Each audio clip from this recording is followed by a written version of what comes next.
Bonjour, bonjour. Bienvenue sur ce webinaire, bienvenue sur cet échange. Merci d'être avec nous, on est ravis de vous avoir. On va faire un petit rappel sur les consignes en attendant, mais bon, je pense que vous êtes déjà rodés à l'exercice. Vous avez le module conversation en bas pour échanger avec nous. On va essayer de passer un maximum par là pour échanger durant cette heure parce que vous allez être pas mal de personnes, d'entrepreneurs femmes et hommes qui viennent échanger et découvrir nos financeurs. Donc, on va essayer de passer au maximum par le module et de garder nos micros coupés pour que l'échange soit fluide. Bien sûr, on pourra vous donner la parole si jamais vous avez une question qui a besoin d'être précisée. Et on va essayer d'être le plus interactif et dynamique possible. On a la chance d'avoir des financeurs et des investisseurs qui sont à fond et qui ont plein de choses à vous partager. Donc, on va essayer d'avoir une heure la plus dynamique possible. On va se laisser juste peut-être une petite minute pour attendre que les derniers retardataires arrivent et après on va attaquer direct parce que le planning est chargé pour cet échange. Donc, on va pouvoir rentrer direct dans les sujets.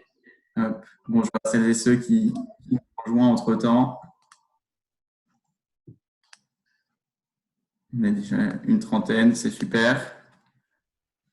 On se laisse une minute encore et on y va. Si vous voulez mettre vos caméras, n'hésitez pas, c'est plus sympa pour savoir les gens avec qui on est en train d'échanger, mais bien évidemment, on force personne. Je vois que déjà, si les premiers utilisent le chat pour nous dire bonjour, voilà, c'est bien, vous avez les réflexes, vous savez où passer pour échanger, c'est super. Le webinaire est enregistré, donc bien évidemment, vous pourrez retrouver les éléments après la session si jamais vous avez raté des infos, vous n'avez pas pu tout noter, donc ne vous inquiétez pas et on vous le partagera à la suite de cet échange.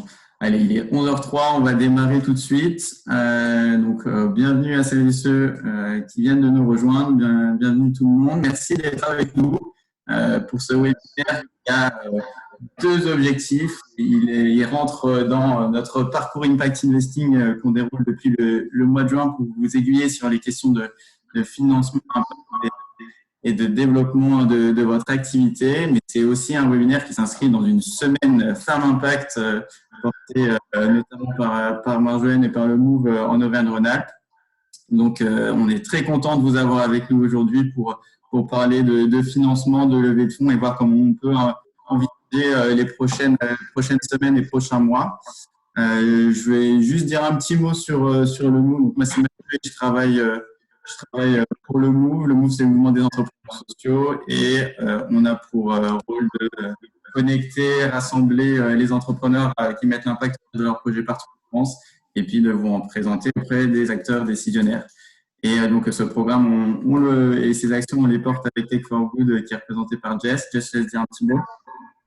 Bonjour à tous, merci d'être avec nous ce matin. Moi, je suis Jessica, la déléguée générale de Tech for Good France. Donc, Tech for Good France, c'est le mouvement des entrepreneurs tech à impact positif, donc que certains connaissent, avec qui on fait pas mal d'actions en commun avec le Move, puisque nous avons aussi les mêmes coprésidents, qui sont Eva Sadoun et Jean Moreau depuis maintenant un mois. Et donc, je suis très heureuse d'être avec vous ce matin pour parler de questions de financement.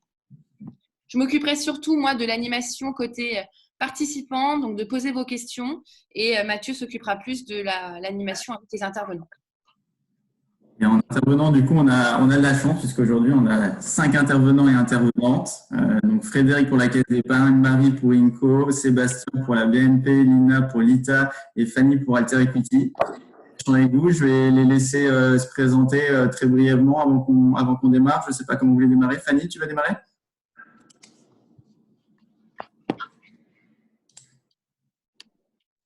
Voilà, très volontiers. Bonjour à toutes et à tous. Fanny Picard, j'ai créé Alter Equity qui est un des fonds pionniers dans le domaine de l'impact en France et notamment nous avons été les premiers à nous intéresser à l'impact du double point de vue social et environnemental. Ça semble fou vu d'aujourd'hui, mais c'est vrai. On a été les premiers à s'intéresser à l'impact du double point de vue de l'activité des entreprises dans lesquelles on investit et de leurs pratiques de gestion vis-à-vis de leurs salariés, de l'environnement, de leur fournisseur, de leurs clients, des parties prenantes. Le tout en cherchant une rentabilité pour nos souscripteurs au départ, pour les attirer, parce qu'on a eu beaucoup de mal à l'époque, en 2007, j'ai commencé à travailler en 2007 à lever notre premier fonds. Les marchés n'étaient pas du tout prêts encore à cette idée de compatibilité entre la finance et l'impact.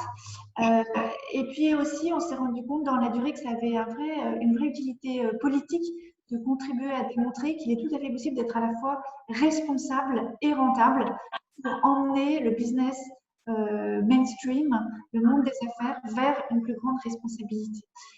Juste avant le Covid, on a levé notre deuxième fonds. On va très bientôt communiquer sur ce sujet. Et on investit dans des entreprises qui ont atteint à peu près 800 000 € de chiffre d'affaires en principe, qui sont donc actives dans des sujets à impact positif pour les personnes ou l'environnement et qui s'engagent dans des dynamiques de progrès vers plus de responsabilité sociale et environnementale. Merci Fanny. Est-ce que Lina, tu veux prendre le relais? Oui, avec plaisir. Bonjour à tous.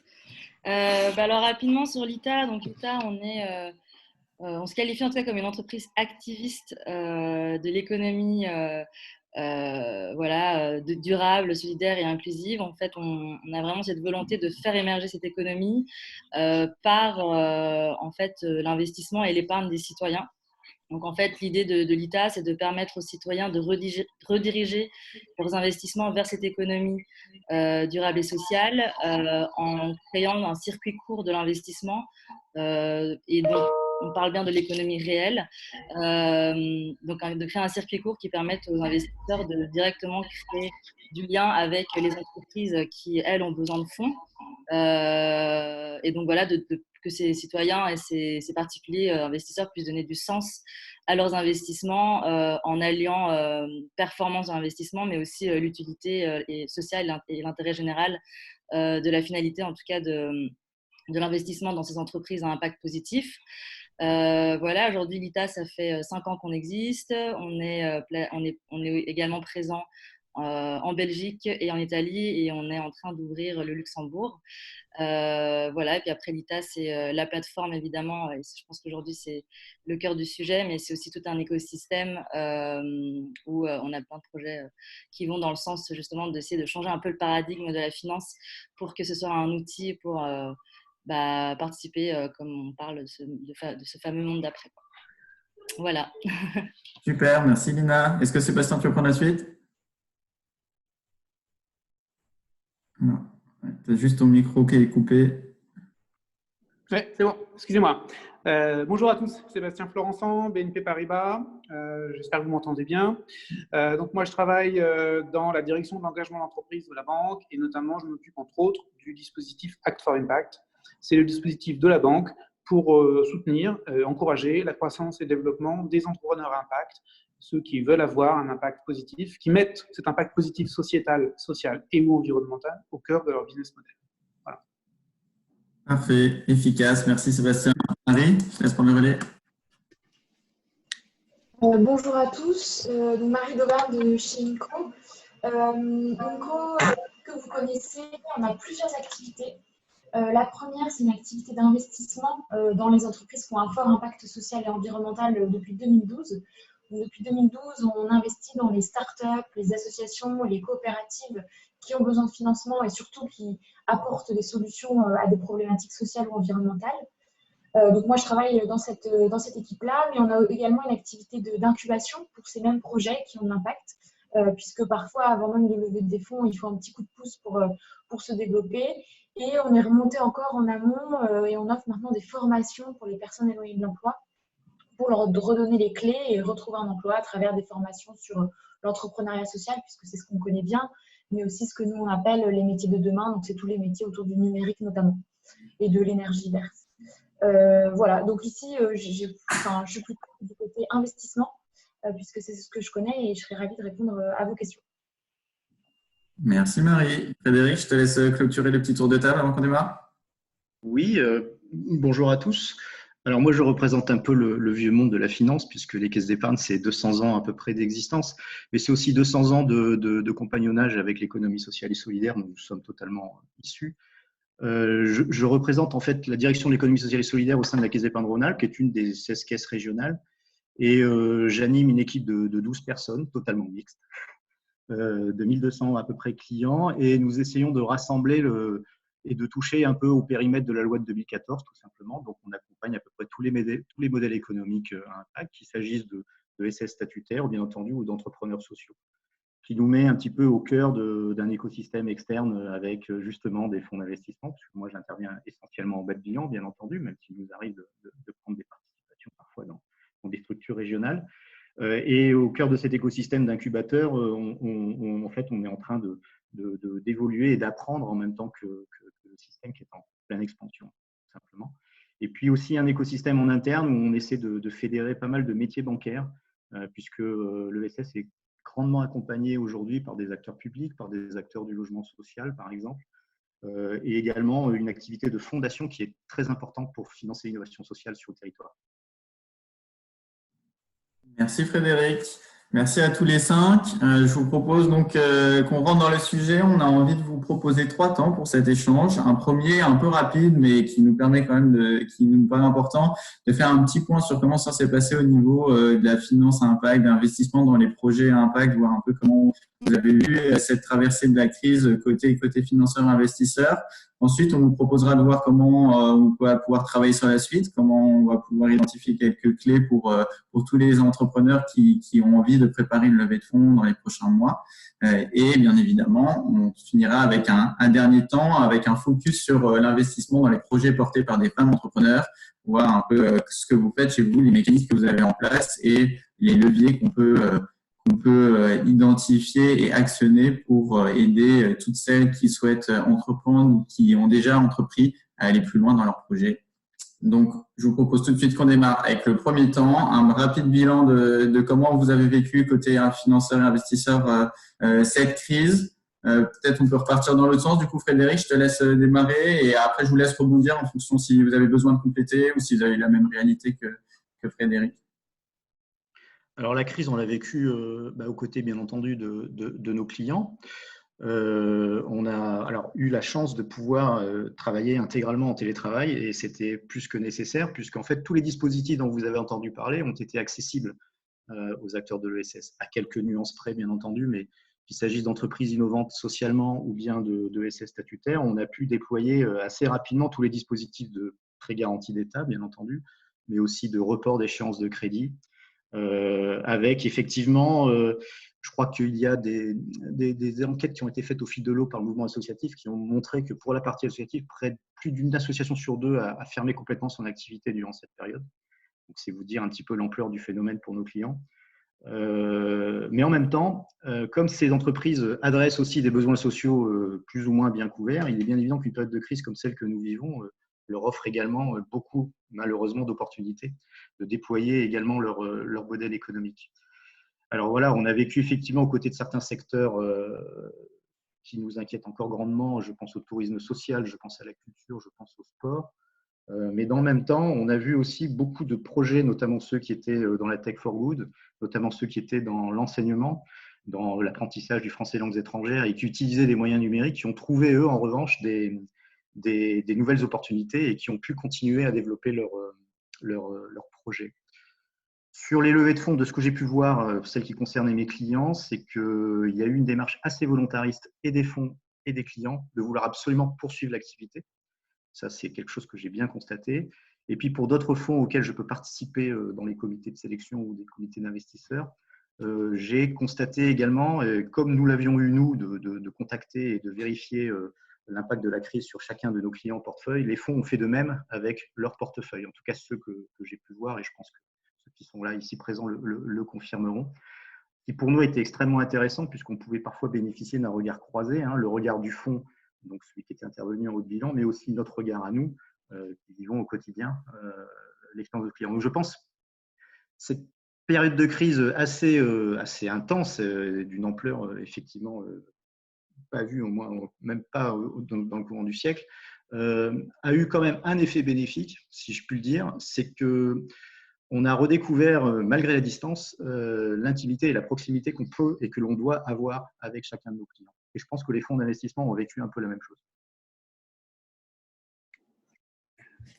Oui, merci Frédéric. Sébastien pour BNP Paribas, je souscris complètement, et puis après je laisserai la parole à nos collègues investisseurs. Je souscris complètement à ce qu'a dit Frédéric. Effectivement, c'est une période un peu bizarre, très bizarre, mais effectivement, on a remis le client et l'intimité avec le client, paradoxalement, au cœur de la relation, en tout cas pour BNP Paribas. Comme Frédéric l'expliquait, on a aussi, nous, déployé les différents programmes d'aide, les différentes suspensions de remboursement de crédit, les différents PGE, et nous on sait qu'on a par exemple accordé plus de 120 millions d'euros de PGE à nos entreprises à impact, social et impact.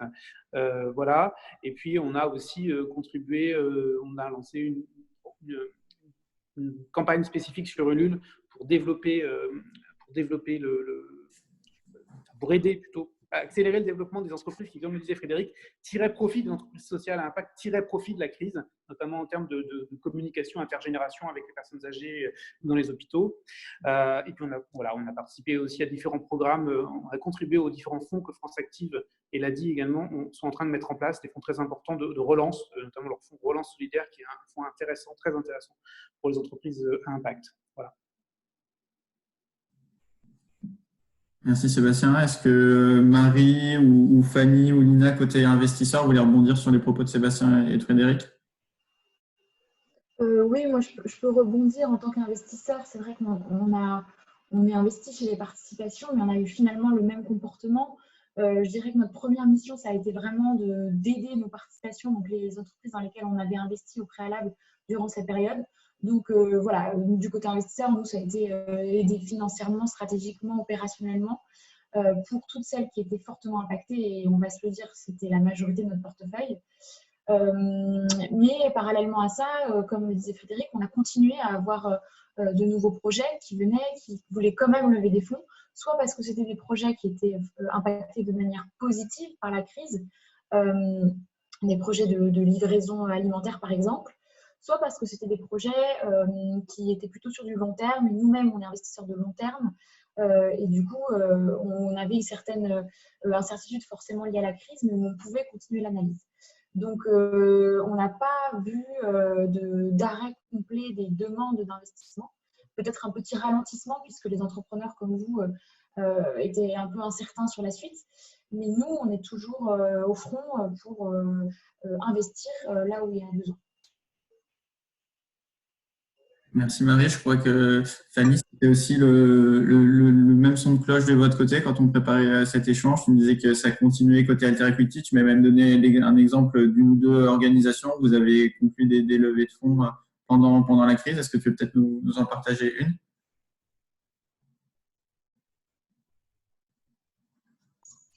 Merci beaucoup. Oui, d'abord, en introduction, je voudrais beaucoup remercier BNP Paribas qui, effectivement, nous, on l'a constaté au sein de notre portefeuille, a été hyper actif, hyper rapide, très bienveillant dans l'instruction des dossiers. On vous doit beaucoup. Merci beaucoup, Fanny. Ensuite, deux séries de choses pendant le confinement. D'abord, et comme tout ce qui a été dit, on a été très, très actifs auprès de nos participations qui ont toutes été très impactées et globalement très négativement impactées par le Covid. Ça a été une période extrêmement difficile.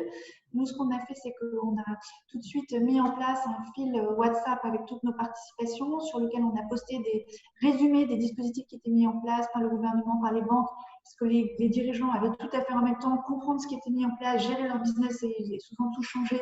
C'était très lourd à gérer pour eux. Donc, on a fait ça pour eux, de synthétiser ce qui était mis en place.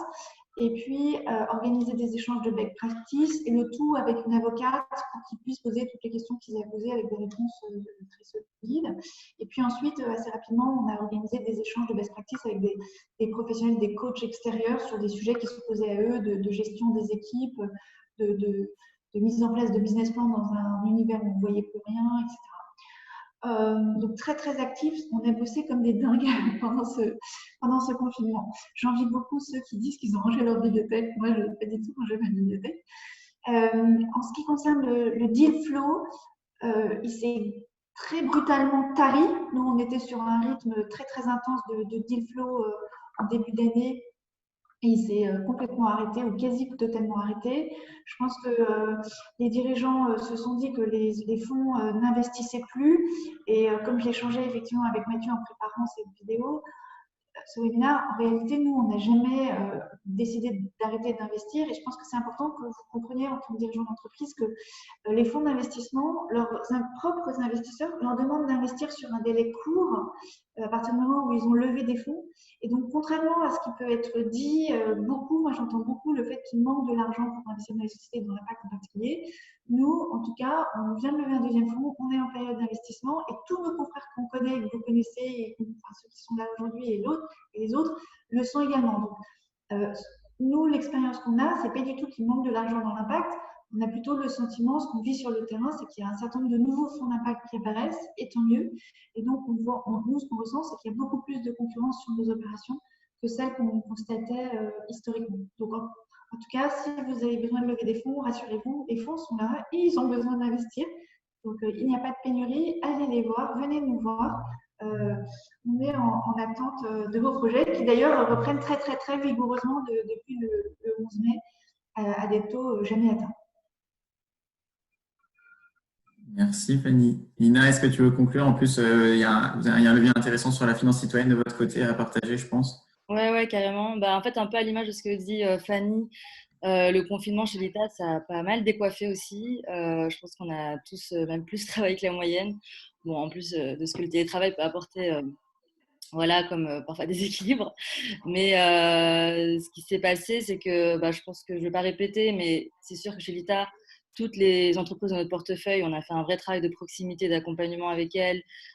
Déjà, par commencer par le soutien moral et puis après réfléchir avec elles sur les dispositifs qu'ils pouvaient activer, retravailler les BP, réfléchir à des stratégies de financement sur du moyen long terme. Ça, c'est la base de ce qu'on a fait. On a pris le temps de le faire et c'était important.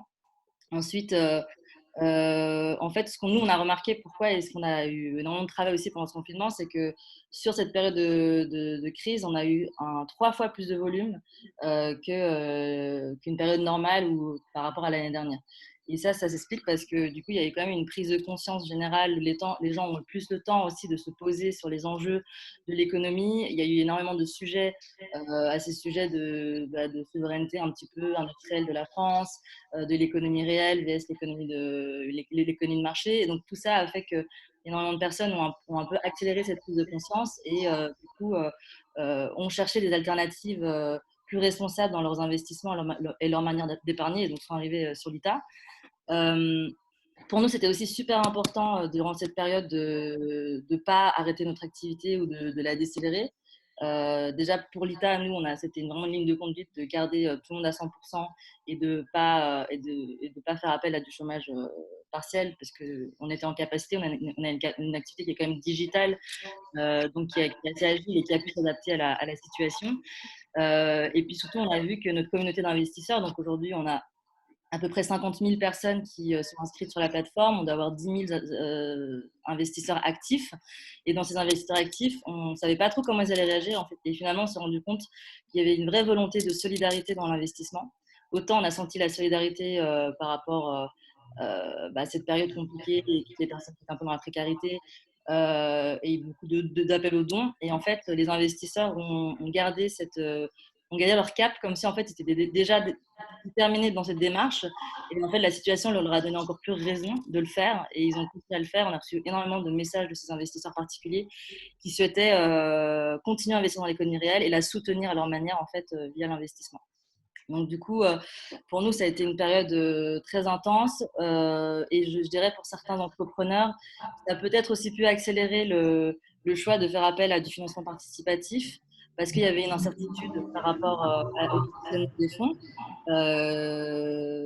Du coup, voilà, je pense que Fanny a très bien ressouligné que cette incertitude n'était aujourd'hui plus pas nécessairement légitime. Mais en tout cas, il y avait quand même de l'incertitude et du coup, le financement participatif s'est vraiment positionné comme une solution de financement complémentaire et voire une alternative dans certaines situations qui a permis à ces entreprises de continuer à se financer. Et toutes les campagnes d'investissement qu'on avait pendant la période ne se sont pas arrêtées.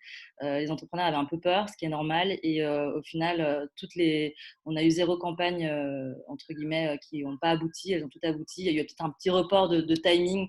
On a dû clôturer peut-être 3 semaines plus tard. Mais ça, c'était anecdotique par rapport finalement au succès de la campagne, quoi. Merci Lina. Vous avez déjà introduit à travers vos propos le deuxième temps de cet échange avec la suite et un peu la tendance qui s'annonce pour les prochains mois. On sent de l'optimisme et des messages positifs envoyés aux entrepreneurs sur la suite et c'est super. On a envie de vous poser 2 questions et je vous laisserai vous en emparer pour voir qui a envie d'y répondre. La première, c'est plutôt sur les mécanismes qui ont été mis en place justement pour vous aider à traverser la crise. On a vu qu'il y a eu plein de choses côté financeurs et investisseurs qui ont été proposées, vous l'avez dit, pour accompagner et financer les entrepreneurs à impact pendant cette crise. Est-ce que ça va vous donner envie de continuer ces mécanismes, de les faire évoluer par la suite? Est-ce qu'il y a des mécanismes que vous avez prévu de faire perdurer ensuite pour continuer d'apporter une aide spécifique aux entrepreneurs? Ça, c'est ma première question. Et la deuxième question, c'est justement sur les perspectives d'évolution du financement des projets impact. On a bien vu côté Fanny, Nina ou même côté Marie que les messages étaient plutôt positifs et à inciter les entrepreneurs à solliciter les projets, mais je vous laisserai peut-être en dire un petit peu plus si vous le souhaitez. Peut-être commencer d'abord avec les mécanismes. Est-ce qu'il y a des mécanismes que vous avez mis en place ou que vous avez identifiés et que vous avez envie de continuer ou de développer la suite pour continuer de répondre aux besoins des entrepreneurs?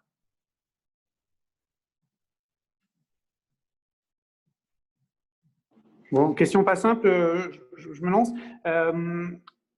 Alors, il faut évidemment, c'est une période particulière. On a avec le PGE, nous, les banques, on a pu accorder du crédit avec une garantie de 90% de l'État. Donc, dans un monde idéal, ça serait toujours comme ça, mais ça va s'arrêter. Voilà. Donc,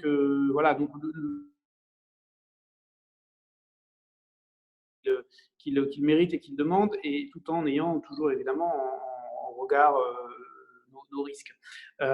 Donc, ce qui est probable, c'est que quand même, il y a des mécanismes de garantie. Je dis aux entrepreneurs, il y a des mécanismes de garantie. Actuellement, les garanties principaux pour les entrepreneurs impact en France, c'est France Active, c'est BPI France, des choses comme ça. Quand on est une banque, on demande à France Active et BPI France souvent de nous garantir quand on fait un crédit à une entreprise sociale. Il y a des mécanismes de garantie, notamment de l'Union européenne, qui vont se mettre en place dans les prochains mois, dans les prochaines années. Donc c'est indirect pour les entrepreneurs, si vous voulez, mais il y a des mécanismes de financement chez les banques qui vont pouvoir s'adapter à des mécanismes de garantie. Donc, il y a probablement des choses qu'on a retenues de la crise qui vont continuer. Voilà, je ne sais pas si mon collègue de la Caisse d'épargne sera d'accord, mais parce que ça, c'est quand même quelque chose à avoir en tête. Voilà, c'est ce que je voulais dire essentiellement. Après, on a aussi, nous, redécouvert, enfin, on ne les avait jamais perdus, mais redécouvert l'importance de la relation avec les clients, aussi la relation avec les partenaires. Moi, j'ai fait, c'est pas mon premier webinaire, j'en ai fait plusieurs, notamment avec vous. L'importance l'importance de la relation avec les partenaires qui permettent aussi de coordonner et de centraliser aussi l'action de certains, la relation de la banque avec certains entrepreneurs impact. Moi, Jessica, par exemple, souvent m'a appelé pour me dire là, tel entrepreneur impact, il n'avait pas de réponse de BNP Paribas, etc. Donc, je voulais, et ensuite on fait le lien. Les partenaires, ils sont aussi importants pour ça, ils permettent de faire un lien entre les entrepreneurs et les banques, parce qu'on est des grosses machines, et même si on a 150 référents de toute la France qui sont spécialisés dans l'entrepreneuriat social, on ne peut pas voir tout le monde, on ne peut pas parler à tout le monde tout le temps, notamment dans cette période où on a fait beaucoup de choses autour du PGE. Donc, c'est important aussi que pour les entrepreneurs qu'ils aient ça en tête. En tout cas, nous, chez BNP Paribas, on a une relation avec beaucoup de partenaires et beaucoup d'acteurs de l'entrepreneuriat social, et on va continuer. Voilà. Sur les mécanismes de financement, je ne rajouterai pas grand-chose de plus, parce que voilà, on a été beaucoup concentré sur les PGE, donc c'est à nous maintenant aussi d'inventer de nouvelles choses, et on est en train de le faire, mais tout n'arrivera pas forcément dès l'été. Merci Sébastien. Est-ce que quelqu'un veut réagir, Fanny? Oui, merci. Nous, en fait, on est déjà très, très actif auprès de nos participations. Notre principe, c'est d'essayer de donner tout ce qu'on peut donner à nos participations. Donc, on les accompagne beaucoup dans la mise en œuvre de leur stratégie, dans la mise en œuvre d'un plan d'action en termes de RSE et d'une démarche de responsabilité globale, dans le démarchage de clients, parce qu'on connaît beaucoup de gens et on les aide commercialement, dans l'identification d'un certain nombre de prestataires qui peuvent les aider. Donc ça, on le faisait déjà. Ce qu'on a fait plus, on voulait le faire, mais ça a accéléré la chose, c'est ce que j'évoquais tout à l'heure, c'est-à-dire de mettre en lien via des webinars avec des coachs ou des intervenants sur des sujets utiles de façon transversale, quels que soient les secteurs de nos participations. Ça, on va le continuer. Et le webinar, c'est quand même un outil. Enfin, voilà, le confinement qu'on avait testé nous a quand même appris à utiliser de façon utile le webinar. C'est très pratique parce qu'on a beaucoup de participations qui sont en province, nous sommes à Paris. Donc, ça permet de rassembler tout le monde autour d'un sujet. Et ça, on va continuer de l'utiliser pour l'échange de best practices et pour des échanges avec des tiers. Merci Fanny. Frédéric, Marie, Lina, est-ce que vous voulez rebondir ou est-ce qu'on passe à la question d'après? Oui, après nous, je pense que déjà, la première chose plutôt côté investisseur, c'est que nous, pendant la période du confinement, on a supprimé tous les frais d'entrée à l'investissement pour les investisseurs, mais pour du coup créer cette dynamique d'investissement en continu qui du coup a porté ses fruits. Et de l'autre côté, on a mis en place en fait une offre de bridge de fonds propres sous forme d'obligations convertibles. Donc en fait, juste pour contextualiser, aujourd'hui l'ITA, nos produits phares, c'est plus l'action, donc l'investissement en capital et l'obligation sèche pour de l'apport en quasi-fonds propres. Et on n'avait pas encore cette offre un peu en OC. Et du coup, ça a été important pour nous de la proposer parce que il y a en effet il va y avoir aussi dans les prochains mois un besoin de renforcer ces fonds propres et quasi-fonds propres pour les entreprises qui, du coup, ont pu bénéficier de pas mal du PGE ou d'autres financements plus en dette. Ce financement en OC, en fait, c'est une alternative qui permet de renforcer ses fonds propres tout en maîtrisant un peu la dilution, parce que c'est vrai que ce qu'a apporté aussi la crise, c'est un peu plus de frugalité aujourd'hui de la part des investisseurs sur du coup des valorisations qui vont aujourd'hui être un peu plus discutées. Donc voilà, donc en fait l'idée pour nous c'est de rester flexible en tout cas dans nos produits, enfin oui c'est ça, dans les produits financiers qu'on va proposer et aux particuliers et du coup comme moyen de financement pour les entrepreneurs qui s'adaptent le mieux en fait à leurs besoins, à leurs attentes, tout en gardant ce bon équilibre entre coût de financement et risque pour les particuliers, parce que c'est important que les particuliers ne soient pas les seuls à gérer tout le risque, en tout cas de l'économie réelle. Et c'est pour ça que nous, en interne l'ITA, on a toujours ce parcours de sélection qui est quand même très strict, avec un comité d'investissement composé de financeurs comme voilà, des financeurs de l'impact et aussi des business angels, qui font qu'on essaie de limiter le risque aussi de cette manière-là. Voilà. Après, en termes de dispositifs particuliers, on est surtout encore, comme disait Fanny, sur de l'accompagnement de proximité. On participe activement au comité stratégique des entreprises et voilà, on est là pour trouver des solutions ensemble, quoi. Et du coup, l'écosystème, je trouve que c'était super important ce que disait tout à l'heure. Je ne sais plus si c'est Florent ou Frédéric. J'ai un doute. Je pense que c'est Florent. On se rend compte aussi que de toute façon, l'ITA aujourd'hui, un investissement sur deux, on co-investit. Je pense qu'avec Kinko et Marie, on a investi dans plus d'une vingtaine d'entreprises ensemble. Je pense qu'on a aussi travaillé avec BNP plutôt sur la partie assets et aussi sur le compteur de campagne, je pense, avec Frédéric. Donc voilà, en fait, il y a quand même, on fait tous partie d'un écosystème qui vit bien ensemble. Et je pense que dans cette période, c'est important de travailler main dans la main et de pouvoir ensemble réinvestir aussi dans des entreprises, de les soutenir pour qu'elles puissent traverser, pour certaines entreprises, certains secteurs plus compliqués, la crise voilà, sans trop de turbulences. Merci Lina. Est-ce que Frédéric, je vois que tu as ton micro ouvert, est-ce que tu veux réagir ou... Non, en fait, dans les mécanismes mis en place, nous, ce qu'on a apprécié professionnellement, mais ça, c'est pas très important, mais c'est qu'on a travaillé avec des contraintes totalement desserrées, ce qui est plutôt très agréable quand on travaille dans un univers plutôt très réglementé. On a redécouvert en fait la confiance que l'on pouvait accorder aux équipes qui sont en première ligne face aux entreprises. J'espère que nous n'allons pas le regretter dans les années qui viennent. Mais ça, c'était vraiment la première chose que j'appellerais de mes voeux à faire perdurer. Sachant qu'effectivement, et Florent a conclu son intervention très justement là-dessus, c'est qu'il va falloir être un peu imaginatif aussi dans les mois qui viennent, dans la mesure où un PGE se rembourse ou se transforme en prêt amortissable pour massivement ceux que nous avons mis en place, et qu'il va falloir gérer aussi cet effet-là. Et moi, ce que je redoute, comme certains redoutent peut-être la deuxième vague du coronavirus, il faut redouter quand même une vague importante de difficultés nouvelles à venir à partir de l'automne. Donc c'est là où il va falloir être extrêmement vigilant. Merci Frédéric. Marie, tu me dis si tu veux réagir, sinon... Non, c'est bon, tout a été dit. Ok.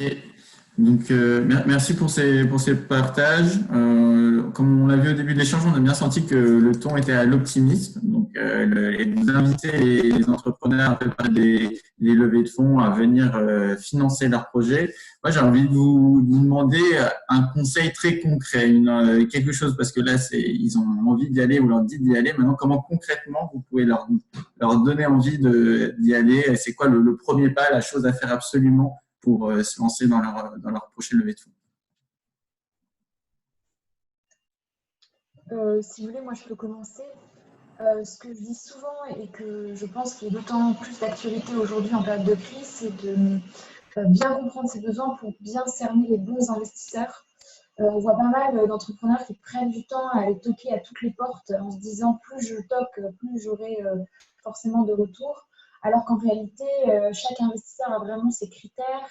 Je vois qu'il y a une question de maturité dans le fil, des critères d'impact. Chacun définit un peu l'impact à sa manière. Des critères aussi sur une durée, combien de temps on met pour investir. Je sais pas, le crowd equity, ça a un fonctionnement un petit peu différent. Donc, peut-être en préalable, de bien comprendre comment fonctionne l'investisseur que vous allez voir. Est-ce que ça correspond vraiment à ce que vous souhaitez faire? Typiquement, on a souvent des créations de projets qui viennent nous voir. Et malheureusement, même si c'est très intéressant, c'est des choses qu'aujourd'hui, on n'est pas en mesure de faire, qu'on aimerait faire. Et ce n'est pas du temps perdu de discuter avec des entrepreneurs. On apprend à se connaître et on peut se revoir plus tard. Mais si vous êtes sur un timing un peu serré, étant donné les contraintes de trésorerie actuelles, veillez à bien viser les bons investisseurs par rapport à vos besoins. Voilà, premier conseil. Merci Marie. Est-ce que quelqu'un veut rebondir sur...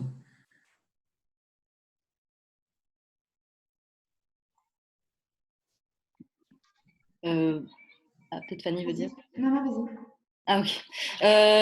Nous, le conseil qu'on donne beaucoup, donc le pôle un peu plus des analyses financières et de l'ITA, c'est que de vraiment faire preuve aussi de pragmatisme aujourd'hui dans son BP, de pas garder un peu cette tendance de survendre une activité avec des croissances à x2, x3 chaque année.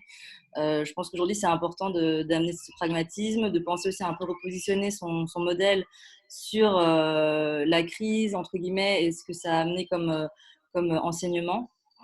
Pour peut-être avoir une démarche un petit peu plus frugale, mais dans le bon sens du terme, ce qui permettra aussi derrière d'avoir une stratégie de levée de fonds qui est beaucoup plus terre à terre, quoi.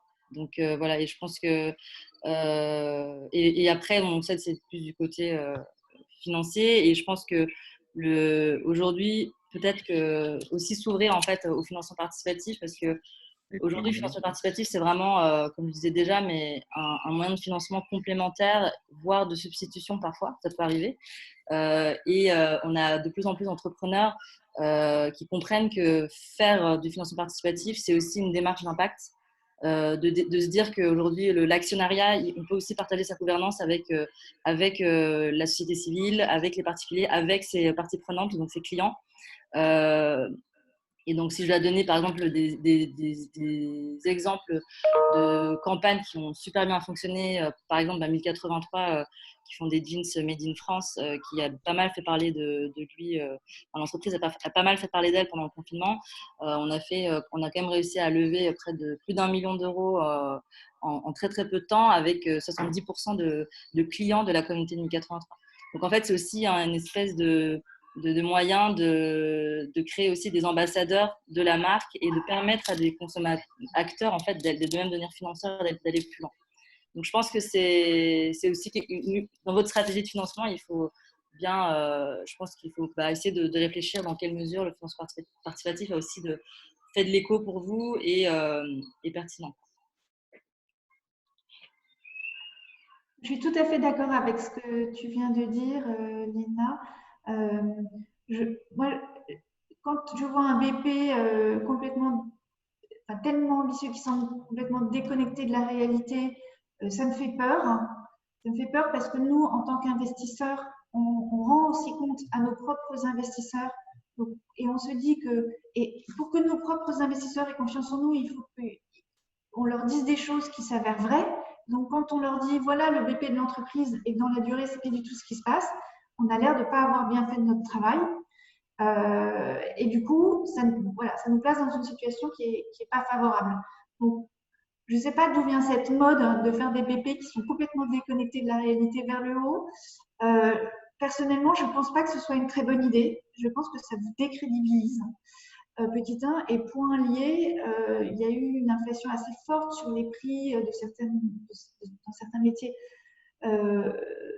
C'est pareil, ça peut aboutir à une rupture de discussion. Il y a eu avant la crise différents dossiers que nous avons vus qui cherchaient à lever sur des bases de prix très élevées qui n'ont pas été suivies et du coup, les boîtes ont dû se rapprocher de l'industriel parce qu'elles avaient dû vendre leur business. Alors, ce n'était pas du tout le plan des dirigeants, perdre leur indépendance parce que personne n'a voulu suivre. Donc, soyez réalistes, soyez ambitieux, il faut l'être, mais n'ayez pas les yeux plus gros que le ventre parce que parfois on finit par se griller. En tout cas, c'est mon conseil. Et ce que je pense, c'est qu'il faut de façon honnête définir son ambition, et encore une fois, il faut l'être, et du coup son besoin. Nous, en tant qu'investisseurs, ce qu'on cherche, c'est financer un besoin, donc il faut qu'on le comprenne bien et qu'il nous semble légitime. Et puis, soyez vous-même. Donc, soyez honnête, soyez vous-même. Et comme vous avez des très beaux projets, eh bien, vous réussirez. Et je pense que les critères n'ont pas fondamentalement, en tout cas en ce qui nous concerne, les critères n'ont pas fondamentalement changé depuis avant la crise. Ils étaient très pensés et voilà, ils n'ont pas changé. Ce qui est devenu, pour moi, la très grosse rupture de cette crise, au-delà de l'accélération de la prise de conscience des enjeux énergétiques et de responsabilité sociale, et ça c'est une très bonne chose, c'est l'évidence du digital. C'est-à-dire que le digital est entré dans nos vies de façon très puissante et a gagné plusieurs années. Il y a des gens qui disent 5 ans, il y a des gens qui disent 15 ans, peu importe. En tout cas, le digital est devenu encore plus porteur qu'il ne l'était. Et à l'inverse, être concurrent du digital, ça devient vraiment très dangereux. Merci Fanny. Ce qu'on vous propose, c'est peut-être qu'avant, on passerait peut-être au focus sur les femmes, vu qu'on est dans le cadre de la semaine entrepreneuriat des femmes. Et est-ce qu'avant, les participants ont des questions? N'hésitez pas à poser vos questions sur le chat ou sinon à lever la main si vous voulez la poser en live. Les deux options sont possibles. N'hésitez pas à profiter de ce temps un peu privilégié avec pas mal de financeurs complémentaires aujourd'hui pour poser vos questions par rapport à vos stratégies de financement, par rapport à vos projets. Donc, vraiment, profitez. Le but, c'est vraiment de libérer la parole et que ce soit le plus interactif possible. Donc, n'hésitez pas à poser vos questions. Voilà. Et donc, comme ça, on peut enchaîner sur la partie femmes dans le quart d'heure qui nous reste et poser vos questions juste à la fin. Ok. Du coup, il n'y a pas de questions, c'est ça, Jess, on enchaîne? Pour l'instant, il n'y a pas de questions. Ah, Fabien? Ok, alors Fabien, tu peux, si tu veux, te mettre… Super. Oui, bonjour à tous. Alors, ça sera peut-être abordé un petit peu plus tard. quid des personnes qui seraient amenées à nous aider à travailler justement sur ces dossiers de levée de fonds, sur comment structurer un BP, en tout cas dans la relecture. Alors, certes, il y a des partenaires actuellement qui sont capables de donner un coup de main, mais qui n'ont pas forcément la disponibilité adéquate. Et par contre, sur le marché, il y a énormément de structures qui peuvent accompagner la levée de fonds, etc. Et c'est très difficile de faire la part des choses, à savoir qui est plus ou moins sérieux. Donc, c'est une question qu'on se pose en ce moment. C'est très, très chronophage. Évidemment, nous, le Covid nous a donné beaucoup de boulot, si je puis dire, par rapport à la structure que nous avons aujourd'hui. Et je manque cruellement de temps pour tout ça. Donc, est-ce que vous avez une idée, une astuce pour nous orienter vers des gens qui seraient capables de nous aider là-dessus? Merci.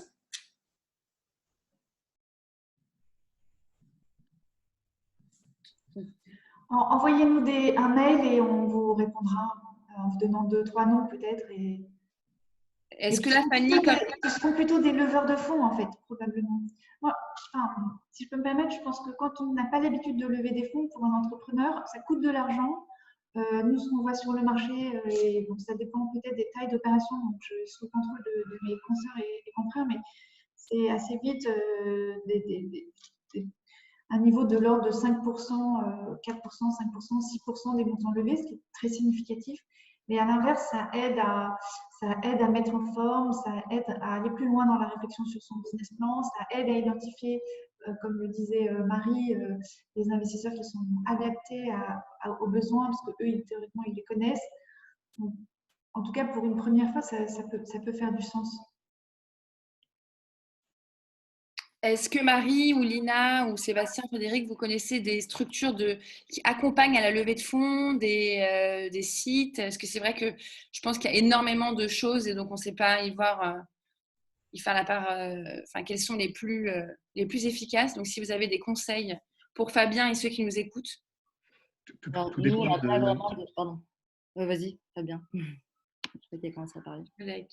Frédéric. Non, moi les seuls éléments que je connais où il peut y avoir un accompagnement, une mise en relation assez précise là-dessus, un accompagnement, c'est dans certains accélérateurs incubateurs, mais ça, on a affaire à des structures qui sont peut-être un peu moins matures.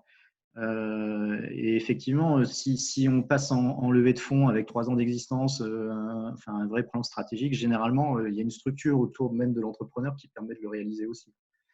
Donc, ma réponse, elle dépendra effectivement du degré de maturité de l'entreprise, tout simplement. Mais souvent, moi, ce que je vois dans les très jeunes, c'est plutôt au sein de l'incubateur ou de l'accélérateur que l'on trouve le plus d'appui possible pour construire et bâtir ce fameux BP.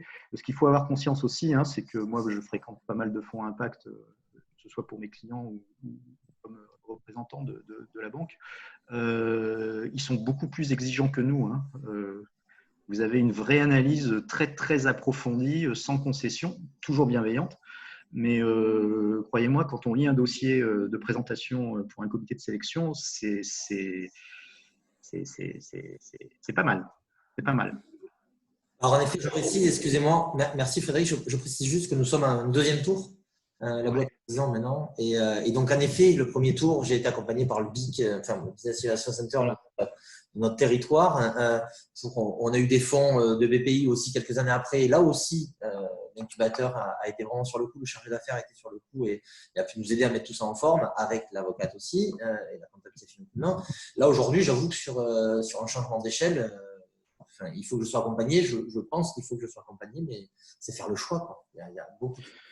Alors, il y a quelques acteurs qui permettent de faire ça. En région, moi, je connais Wahoo, par exemple, pour ceux qui connaissent Lyon, qui sont au H7 du côté de Confluence. Eux aiment bien faire émerger ce type de projet et faire accoucher ce type de dispositif et ensuite promouvoir d'ailleurs de faire en direct ou pas une levée de fonds. Voilà, ça c'est un cas bien particulier, mais il faut vraiment bien connaître son écosystème local autour de vous. Et du côté de la French Tech, peut-être aussi, si vous avez une organisation autour ou du French Impact, où il y a beaucoup d'acteurs aussi qui peuvent vous aider éventuellement à faire accoucher un peu cette structuration du projet. Est-ce qu'avant de terminer la question, Marie ou Lina, vous avez, vous, en tête des structures qui accompagnent rapidement, avant de passer du coup au Focus Femmes, qu'on est quand même 10 minutes?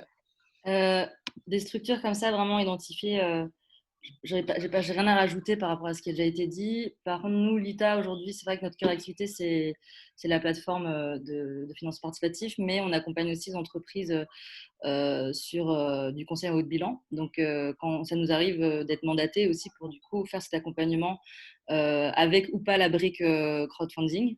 Après, aussi pour compléter ce qui a été dit, et je ne sais pas si c'est vraiment le but de la question, mais nous, en tout cas, dans le cadre d'un financement participatif, l'engagement d'un des fondateurs de l'entreprise est très important durant cette période de financement.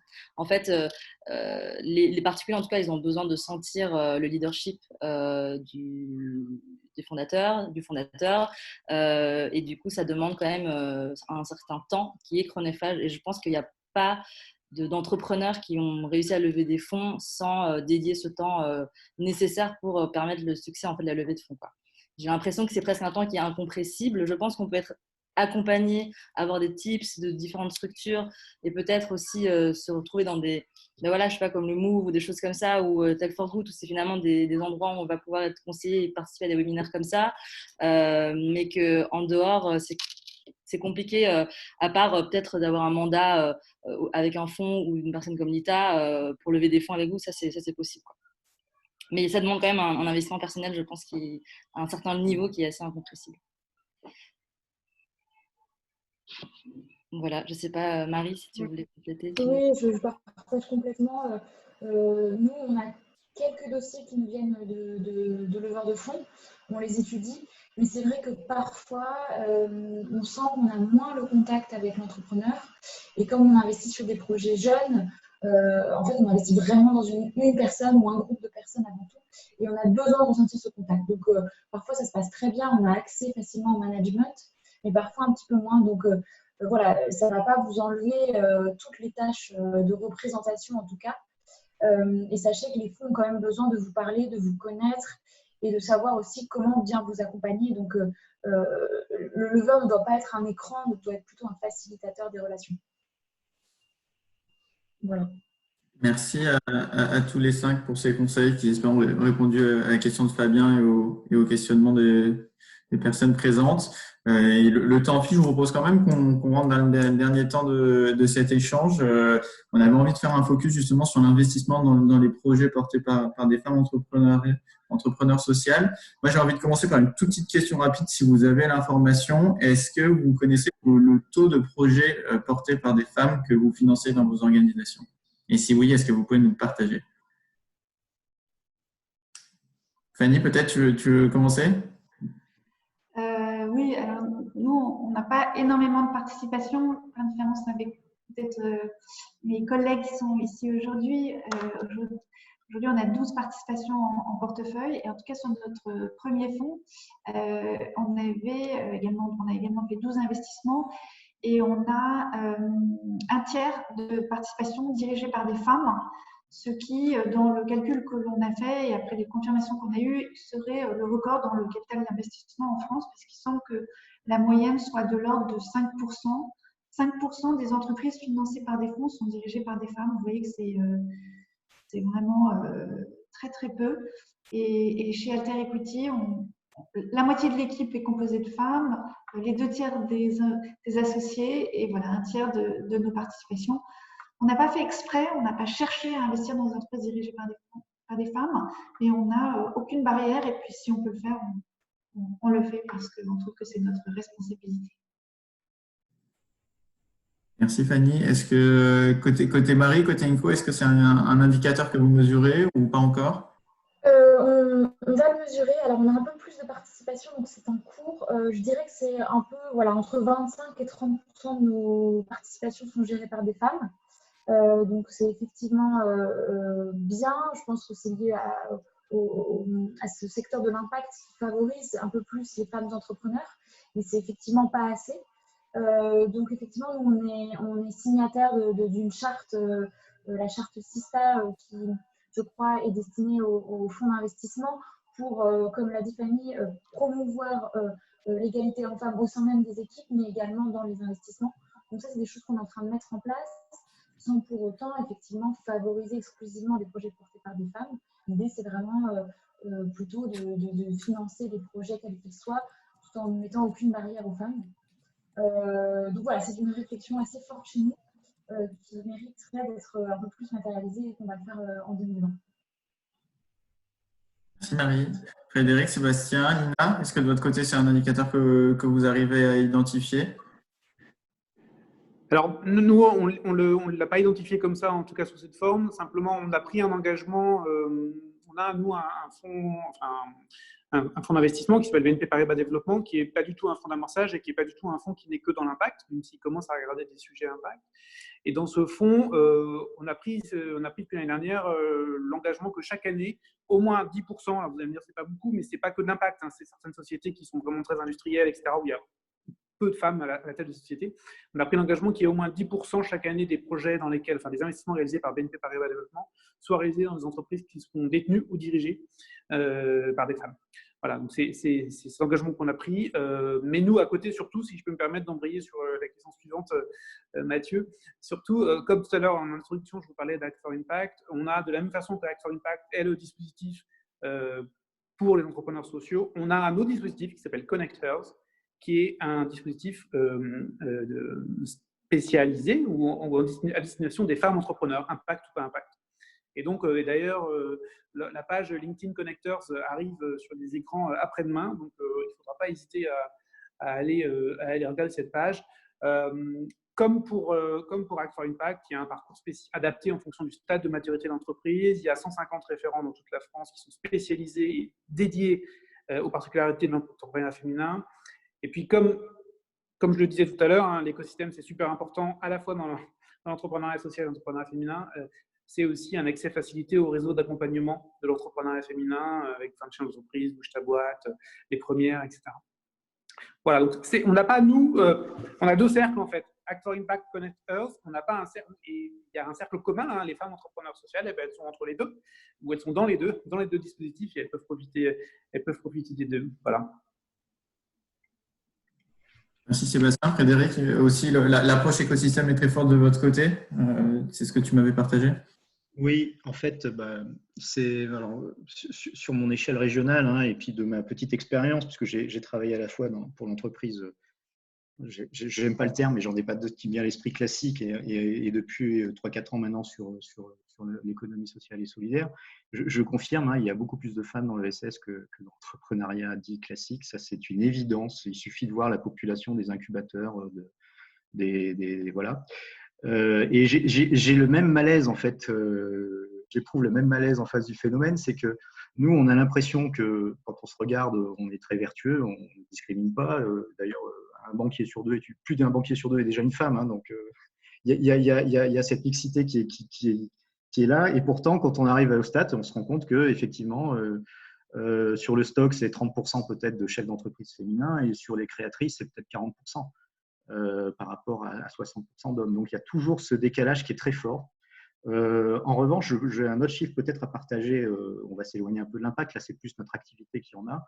On a un dispositif de microcrédit qui s'appelle Parcours Confiance, que nous travaillons beaucoup, notamment avec France Active, mais d'autres, et qui permet de faire de l'accompagnement social à la création d'entreprises sur des très petits projets. Et là, comme par hasard, on a 60% de femmes. C'est une stat qui est assez intéressante et qui mériterait effectivement d'étudier le phénomène à chacune des couches de la diversité de la création d'entreprise, en fait, qui est très importante. Et moi, l'intuition et la sensation que j'ai, mais encore une fois, c'est juste un ressenti d'expérience, c'est que quand vous êtes dans une phase de levée de fonds sur des projets très structurés, là, il n'y a pas trop de différence.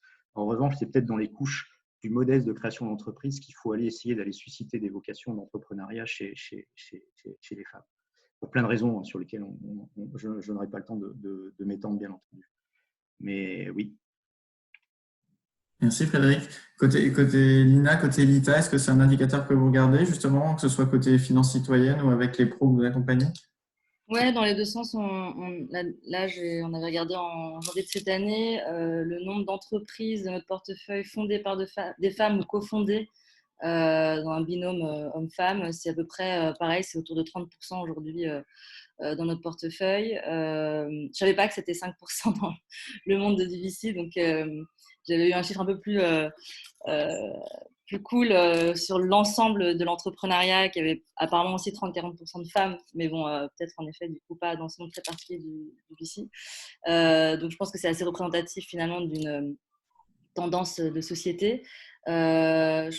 On n'a pas mis en place un programme spécifique pour les femmes entrepreneurs. Je pense que clairement, nous, l'État, on peut faire beaucoup mieux là-dessus. Il y a une belle marge de progression à faire. Ce qui aide en tout cas dans ce sens, c'est que l'ITA a été cofondé par Julien et Eva. Donc déjà, on a une femme présidente de l'entreprise qui en plus fait beaucoup de porte-parole et de représentation publique par rapport à toute l'activité de l'ITA. Et je pense que ça aide énormément en termes de représentativité des femmes. Ça, c'est important de pouvoir se projeter. Et je sais qu'Eva participe à énormément de programmes de mentorat aussi pour des femmes entrepreneurs. Et Marie, elle a cité Sista et on fait aussi partie de ce programme Sista, donc pour les femmes entrepreneurs. Donc, on essaie de faire comme on peut à notre niveau. Ce qui, par contre, est intéressant aussi, c'est qu'en termes de nombre de femmes investisseuses, on a 30% de femmes investisseuses, et c'est marrant, c'est vraiment le même ratio, c'est 5% dans les autres plateformes classiques. Donc là, pour le coup, c'est pas encore l'équité, on trouve que c'est pas assez, mais c'est clairement mieux que la moyenne. Je pense que clairement, comme disait Frédéric, le SS et l'impact attirent d'une certaine manière beaucoup plus les femmes, parce que je pense qu'il y a ce rapport aussi hommes, performance, rentabilité, et je pense que les femmes, en tout cas chez l'ITA, nos femmes investisseuses se retrouvent plus sur des projets aussi où on va au-delà de juste la rentabilité financière. Et après, voilà, nous, quand je parlais de marge progression, on a envie que les femmes investisseuses s'emparent beaucoup plus de l'investissement. Déjà, je pense qu'on progresse avec les égalités salariales qui commencent un petit peu à aller mieux, et bon, voilà, on croise les doigts. Mais après, c'est aussi une question de patrimoine. Et clairement, aujourd'hui, la tendance société, c'est plutôt, je pense qu'il y avait une stat qui était qu'entre 98 et 2015, on est passé de 9 à 16% de disparité de patrimoine entre les hommes et les femmes. Donc, il y a aussi tout un avancement de la société pour que les femmes aussi s'emparent de ces questions d'investissement et de patrimoine qui sont importants et qui ne passeront pas là. Et je pense que les femmes ont quand même envie de soutenir des femmes. Enfin, c'est hyper important, la sororité, même dans le milieu du business. Donc en fait, les deux fonctionnent. Et donc, nous, de notre côté, on va essayer de travailler sur les deux pans. C'est une de nos ambitions, en tout cas, sur fin 2020 et peut-être même 2021, de lancer plus de programmes. Et on travaille aussi avec le club Femmes Business Angels, quand même, qui investit activement avec l'ITA. Merci Lina, merci à tous les 5. On arrive à la fin de cet échange. Est-ce que vous auriez justement un conseil à partager à nos femmes entrepreneurs pour aller plus loin sur leur levée de fonds, pour se faire financer? On a vu qu'on est mieux que la moyenne, mais on est encore très loin de l'équité et des objectifs. Est-ce que vous auriez un conseil ou une clé à leur partager, quelque chose de très pratique pour leur donner envie d'aller plus loin sur leur financement?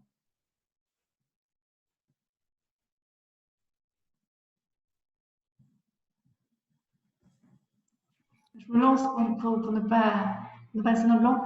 Moi, je crois qu'il faut être vous-même, hein, soyez vous-même et ne vous préoccupez pas du regard des autres. Vous serez formidable et convaincrez. Merci Fanny. Lina, j'ai vu que tu voulais…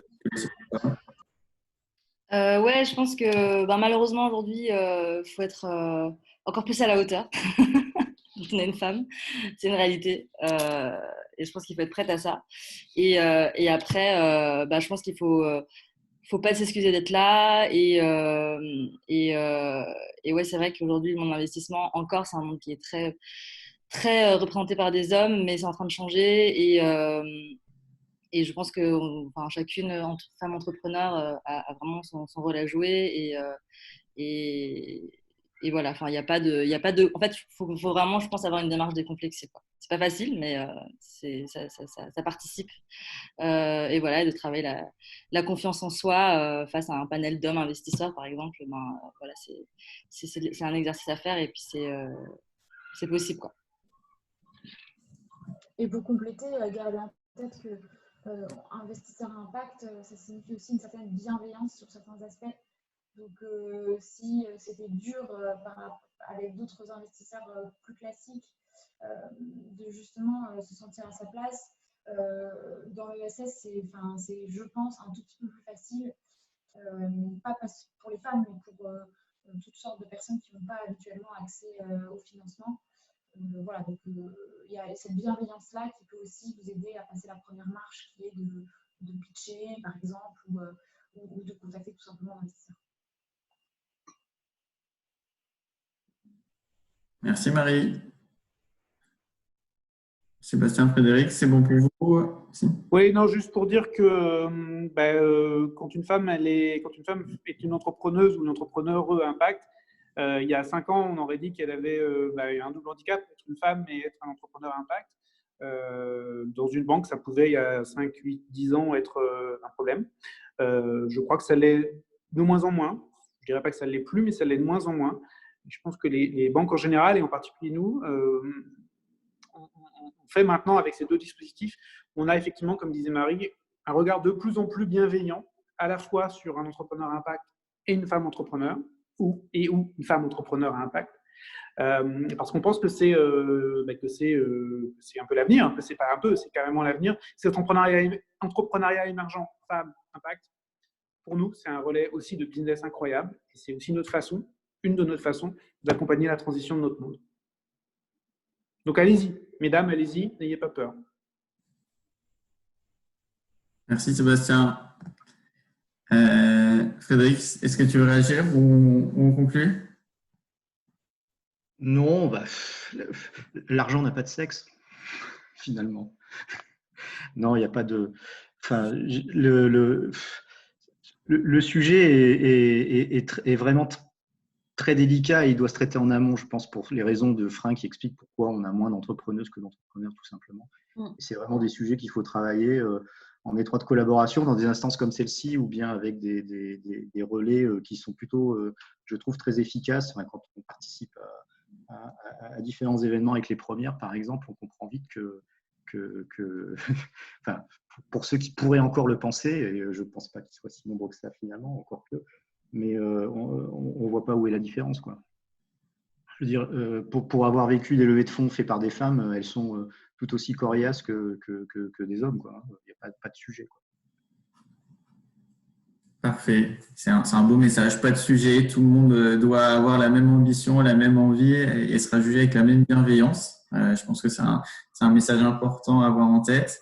Et en termes de conseils pratiques que nous, on a envie de vous donner côté Move et Tech for Good, c'est que on est dans une semaine Femmes Impact et que ce webinaire, c'était un sujet, mais on a envie de vous proposer du concret. Et cet après-midi, il y a des rendez-vous d'affaires avec des investisseurs pour vous, mesdames, femmes, entrepreneurs à impact. Donc voilà, et tout de suite maintenant, on vous donne rendez-vous cet après-midi pour échanger avec nos investisseurs. Il y a Marjolaine qui vient de vous partager le lien dans le module conversation. Donc allez retrouver allez découvrir ce module. Si vous n'êtes pas inscrite et que vous pouvez inscrire, allez-y. Je pense que nos financeurs vous ont fait passer le message. On attend plus que vous pour aller plus dans le détail et voir comment on peut accompagner vos projets. Donc voilà, avec plaisir pour aller plus loin avec vous, pour vous retrouver sur nos actions, que ce soit sur du financement avec les investisseurs, sur de l'accompagnement et du mentorat, parce que c'est ce qu'on fait beaucoup côté Move et Tech for Good aussi, et avec tous nos réseaux partenaires, les premières, les déterminées, les audacieuses. Enfin, il y a plein de réseaux aujourd'hui qui sont à fond sur ces sujets parce que c'est un vrai sujet qui mérite d'être développé pour aller beaucoup plus loin dans nos ambitions. Donc voilà, avec plaisir pour continuer avec vous, pour échanger sur ces sujets. Et en attendant, moi, je voudrais remercier nos 5 intervenants et intervenantes qui ont donné leur temps et leurs conseils aujourd'hui pour échanger avec vous. Merci beaucoup d'être restés et d'avoir même fait un petit peu de rame et 13h vite. Merci à toutes et à tous d'être restés aussi et d'avoir suivi ce contenu. Vous pourrez le retrouver, il est enregistré, donc il faut juste nous laisser un peu le temps pour monter la vidéo et vous aurez accès à tout ça dans les prochains jours. Et puis, bien évidemment, si vous avez des questions, vous pouvez passer par Jess, par moi, par Marjolaine, pour ceux qui la connaissent sur la partie orale du Move, et par tous vos interlocuteurs et interlocutrices pour aller plus loin dans les échanges avec nous. Encore merci à toutes et à tous. Merci à vous. Merci beaucoup. Au revoir. Très belle journée.